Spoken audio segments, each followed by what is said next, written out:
출애굽기 13장 19절 말씀. 모세가 요셉의 해골을 취하였으니 이는 요셉이 이스라엘 자손으로 단단히 맹세케 하여 이르기를 하나님이 필연 너희를 권고하시리니 너희는 나의 해골을 여기서 가지고 나가라 하였음이었더라. 오늘 말씀 제목은 죽어서도 지키는 믿음입니다. 죽어서도 지키는 믿음. 몇 년 전에 한 선교사가 이제 책을 썼는데요. 그 책 제목이 내려놓음이라는 책을 썼어요. 내려놓는 거죠. 이용규라는 이제 선교사가 지은 책인데 굉장히 한국에서 선풍적인 인기를 끌었습니다. 이 믿음에 관련된 그런 얘기고 또 우리가 많이 듣잖아요. 이제 다 하나님께 내려놓읍시다 뭐 이렇게. 그런데 제가 가만히 생각해 보니까 이분이 이력이 하버드 대학을 나왔어요. 뭐 세계 최고 명문이라는 하버드 대학을 나오고 그 다음에 이제 한국으로 귀국하면 사실 뭐 굉장히 이제 좋은 말하자면 이제 직장이라고 할까요? 뭐 학교에서도 교편을 잡을 수도 있고 소위 말해서 이제 잘 나가는 그런 교수직을 마다하고 이분이 어디로 갔냐면은 몽골로 이제 선교사로 떠났습니다. 뭐 몽골 가면은 고생이죠. 아무것도 없는 그 땅에서 이제 새로 학교를 세우고 하여튼 그 복음을 전파하는 그런 일을 시작을 하였는데 사실 그 선교사로 나간 그 자체가 굉장히 감동은 되지만 어떻게 보면은 이 소위 한국에서 학벌 위주의 그런 사회에서 하버드 대학을 나와서 그런 길을 갔다 그런 걸 갖다 이제 많이 평가를 한 것 같아요. 그래서 만약 이분이 하버드를 안 나오고 그냥 이름도 없이 빚도 없이 그냥 선교사로 갔다면 이런 책이 이렇게 인기가 있었을까 그렇게 한번 생각을 해보았습니다. 여러분 이 책 맨 처음에 초판이 되었을 때 맨 뒤에 마치면서 무슨 얘기가 나오냐면 소위 말하는 그 이단들이 있죠. 이단 거기에 재림교회를 언급을 했어요. 그래서 이제 항의도 받고 해서 그 다음에 나온 책은 그것을 이제 지우고 살짝 바꿔서 이제 출판을 했습니다. 근데 더 흥미로웠던 것은 이 책이 나온 다음에 이분이 똑같은 저자가 또 다른 책을 냈는데 그 제목 이름이 뭔지 아십니까? 이 책 제목 이름이 내려놓음이죠. 그 다음에는 뭐라고 지었을까요? 혹시 읽어보신 분이 계신지 모르겠는데요. 그 앞에 더를 하나 붙였어요. 더 내려놓음. 그래서 제가 그것을 보면서 맨 처음에 책을 썼을 때는 완전히 내려놓지 않았고 조금 아직 남아 있었구나. 그러니까 더 내려놓음이라고 쓰지 않았는가. 그러면은 세 번째로 만약 책을 냈다면은 아마 이분이 세 번째 책을 냈는지 모르겠습니다. 잘 기억이 안 나는데 그러면 뭐라고 했을까? 그러면 완전 내려놓음 또 이렇게 쓰지 않았을까? 좀 갸우뚱했습니다. 여러분 우리가 이 믿는다는 것이 완전히 하나님을 붙잡고 믿어야지 그냥 어설프게 그냥 믿으면 그게 믿음이 안 되는 것입니다. 여러분 우리의 믿음도 마찬가지죠. 뭐 내려놓음, 더 내려놓음, 완전 내려놓음 그런 것이 아니고 정말 완전히 하나님의 약속을 믿는 것입니다. 한 반쯤 믿고 반쯤은 세상으로 나가는 것이 아니고 완전히 믿는 거예요. 전에 이 신학자들 중에 어떠한 사람이 있었냐 하면은요. 우리가 상식적으로 생각했을 때 이해가 안 되는 부분들을 다 뺐어요. 책에서. 뭐 요나가 큰 물고기 뱃속에서 3일을 어떻게 있을 수 있겠냐 이거는 좀 잘못됐다 빼고 뭐 죽었다가 사람이 어떻게 살아나느냐 그것도 빼고 뭐 이것도 빼고 뭐 오병이어의 사건도 빼고 무리를 걷는 사건도 빼고 병자가 낫는 것도 빼고 그러니 뭐 이 성경책이 얼마나 많이 남겠어요? 얼마 안 남았겠죠? 그런 신학자들도 있었습니다. 우리가 하나님을 이제 믿기로 작정을 하고 다 이제 성도가 되었습니다. 침례를 받고 또 마음의 결심을 하고 우리 예수님을 개인의 구주로 이제 받아들였습니다. 그래서 이제 성도의 길을 걸어가는데 우리가 소위 말하는 마땅히 나아가야 할 길 그것은 하나님을 어설프게 뭐 기분 좋으면 믿고 또 내가 일이 잘 되면 또 잘 믿고 그런 것이 아니라 어떠한 환경과 어떠한 조건과 또 무슨 일이 우리가 당하더라도 우리는 하나님 앞에 결심한 그 결심을 끝까지 붙잡고 있어야 한다는 것입니다. 아멘. 완전히 잡는 거예요. 요셉의 경우를 한번 보겠습니다. 오늘 읽은 그 말씀 보면은 누가 요셉의 해고를 취하였다고 나옵니까? 출애굽기 13장 19절에 모세가 요셉의 해고를 취하였다고 나옵니다. 여러분 왜 그렇게 했을까요? 거기에 대한 해답이 창세기 마지막 장 50절로 가시면 요셉이 신진당부한 그런 말씀이 나와요. 창세기 50장 보십니다. 창세기 50장 22절부터 보시면 요셉이 그 아비의 가족들과 함께 애굽에 거하여 몇 세를 살았습니까? 110세를 살며 에브라임 자손 3대를 보았으며 므낫세의 아들 마길의 아들들도 요셉의 스라에서 양육되었더라. 요셉이 그 형제에게 이르되 나는 죽으나 하나님이 너희를 권고하시고 너희를 이 땅에서 인도하여 내사 아브라함과 이삭과 야곱에게 맹세하신 땅에 이르게 하시리라 하고, 여기 모세의 신앙이 나오잖아요. 지금 나는 죽지만 하나님께서 약속하신 그런 말씀이 있습니다. 언젠가는 때가 되면 하나님께서 권고하셔서 이 이스라엘 백성들을 다시 약속의 땅으로 인도하신 그런 약속을 믿은 거죠. 그리고 말하기를 25절 요셉이 또 이스라엘 자손에게 맹세시켜 이르기를 하나님이 정녕 너희를 권고하시리니 너희는 여기서 내 해고를 메고 올라가겠다 하라 하였더라. 그러니까 요셉이 죽기 전에 어떠한 당부를 한 거예요? 이 이스라엘 백성에게, 그 자손들에게 이제 때가 되면 다 우리 백성들이 가나안 땅으로 이제 들어가는데, 약속의 땅으로 가는데 내가 죽고 없지만 해골만 남았겠지만 나를 여기다 그냥 두지 말고 그것을 가지고 가라고 얘기를 하는 것입니다. 그래서 죽어서도 지키는 믿음이에요.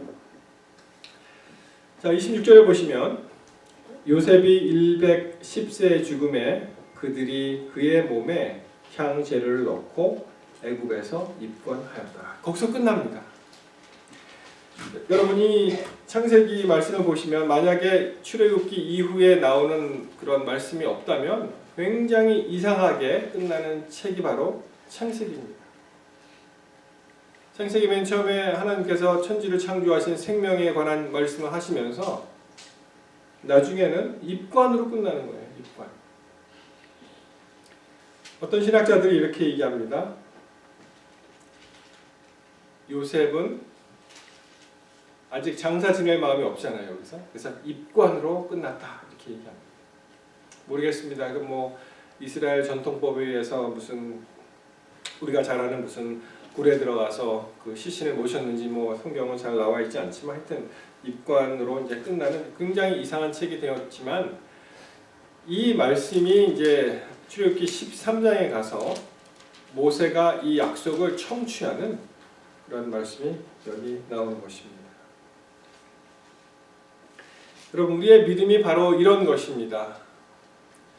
우리가 하나님의 약속을 굳게 믿을지언정 그 약속이 지금 현실 속에 나에게 직접적으로 일어나지 않는 거예요.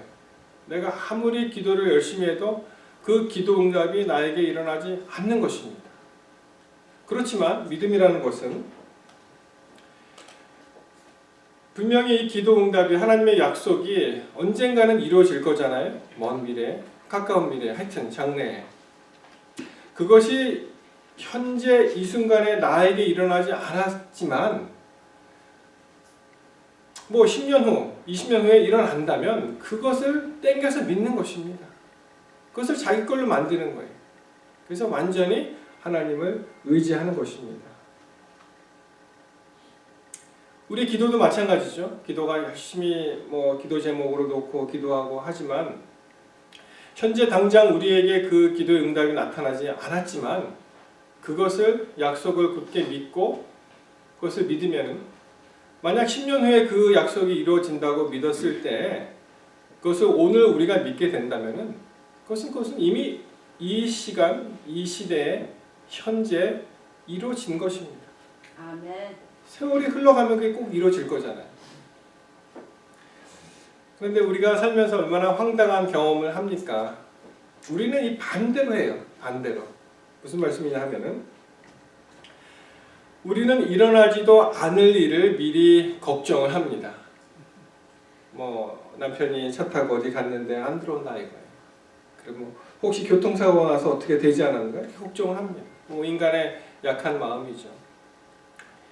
이 하나님의 말씀은 그걸 반대로 하라는 거예요. 그러한 걱정을 이것을 염려를 땡겨서 한다 그러죠. 그것을 가불 신앙이라고 합니다. 일어나지도 않는 그런 염려를 갖다 땡겨서 그냥 막 걱정을 하는 거예요. 그거 말고 그렇게 하지 말고요. 우리의 인생 그 믿음 생활은 하나님의 약속을 붙잡는 것입니다. 현재 일어나지 않았지만 그 약속이 언젠간 일어날 것을 믿기 때문에 그것은 이미 일어난 거랑 마찬가지라는 거예요. 그래서 우리가 하늘나라를 물론 여러분과 저는 하늘나라가 실질적으로 우리가 하늘에 가는 그런 것을 생각하지만 우리가 하늘나라를 경험을 이 장소에서 우리 가정에서 우리 교회에서 우리 이웃에서 할 수 있는 것이 하늘나라가 뭡니까 도대체? 하나님께서 통치하시는 나라잖아요. 하나님께서 직접 통치하시는 나라를 이 땅에서 우리가 그것을 경험할 수 있다는 것입니다. 그럼 하늘나라가 되는 것입니다. 요새 그 소셜 미디어를 통해서 재미있는 이야기들이 많이 나오는데 그 중에 좀 됐어요. 아마 아시는 분은 아시겠지만 이런 재미있는 이야기가 있었습니다. 내용이 걱정할 거면 두 가지만 걱정하래요. 두 가지만. 내용이 어떻게 되냐면은 이 세상에 너무 걱정거리가 많다는 것입니다. 염려, 근심이 많다는 거예요. 너무 걱정하지 말라는 거예요. 걱정할 거면은 딱 두 가지만 걱정하라는 거예요. 맨 처음 이야기가 어떻게 시작하면은 지금 아프냐 안 아프냐 그것을 한번 보고 지금 내가 아프지 않잖아요? 그러면 걱정할 게 없다는 것입니다. 근데 내가 아프면 두 가지를 또 걱정하라는 거예요. 이것이 낫는 병이냐 낫지 않는 병이냐. 그래서 낫는 병이면 걱정하지 말라는 것입니다. 날 건데. 그러면 안 낫는 병이면은 또 두 가지를 걱정하라는 거예요. 이게 죽을 병이냐 아니면 안 죽을 병이냐. 죽지 않는 병이라면 걱정하지 말라는 것입니다. 근데 죽을 병이면 또 두 가지만 걱정하라는 거예요. 천국 갈 거냐 아니면 지옥 갈 거냐. 물론 여기서 이야기하는 것이 통설적으로 얘기하는 지옥이지만 우리가 신앙적으로 얘기하는 그런 지옥이 아닙니다. 그래서 천국 갈 거면은 걱정하지 말라는 것입니다. 그럼 지옥에 간다면 어떻게 하겠다는 거예요? 지옥에 간다면 만약에 지옥에 간다면 지옥 갈 사람이 무슨 걱정을 하냐는 것입니다. 그냥 다 끝인데. 그래서 이 이야기가 주는 것은 걱정할 게 없다는 것입니다. 걱정할 게 없다는 것. 우리가 그냥 쓸데없이 걱정하는데 주님 안에서 믿음을 가지고 사는 우리에게는 걱정할 것이 없다는 것입니다. 그러니까 예수님이 계신데 무슨 걱정이 필요하겠어요? 그 대신 우리가 믿음을 행사해서 일에 끝까지 기다려서요. 우리가 인내하면서 끝까지 기다리면서 일의 종국을 보라는 것입니다.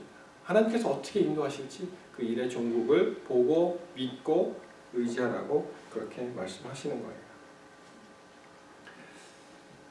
여러분 한국의 그 유신 또는 그 박정희 그 대통령 시대에 물론